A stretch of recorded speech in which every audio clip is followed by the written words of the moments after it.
Ondan sonra, yəni bunlar hamısı 15-ci əsrə ayrılan mənbələr. 1459-da özdə Səfəvilər onu yazmayıb da. Bu rəsmi ya Səfəvi rəsmi ya yazmır, da ki deyək ki kilsələr. Əmlüklər onu yazıblar.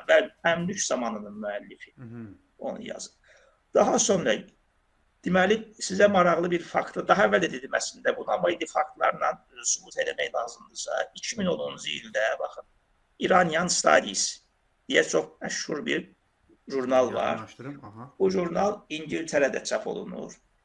Kazuo Morimoto adlı deməli müəllif. Bu özü şərqşünas bir araşdırmacıdır, çox tanınan, bilinen bir alimdir. Bu şəxs deməli İraqda hazırlanmış olan 1460-63 illərinə aid, 1460-63-cü illərə aid Səfəvilərin Seyid şəcərəsini, hansı ki hal-hazırda İngiltərədədir, Britaniya kitabxanasında mühafizə olunur. Deməli, orada mühafizə olunduğu arxiv nömrəsində deyimsə 1406.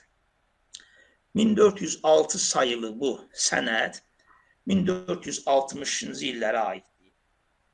Və bu sənəddə də Səfəvilərin yenə Seyid olduqları açıq bir şəkildə vurğulanır.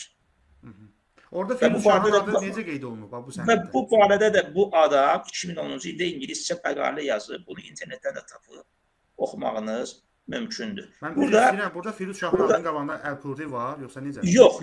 Burada mən bunların hamısını mən sizə biraz əvvəl, biraz sonra mən onu da ekrana əks etdirərəm. Deməli, bunların hamısının tərcüməsini mən hazırlamışam və nəşr olunub. İndi onu da ekrana mən əks etdirərəm. Orada bunları var. Çox maraqlıdır, çox maraqlıdır.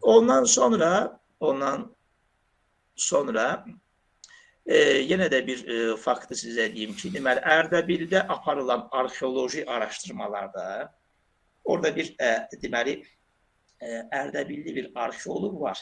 Adı da Həsən Yusifidir.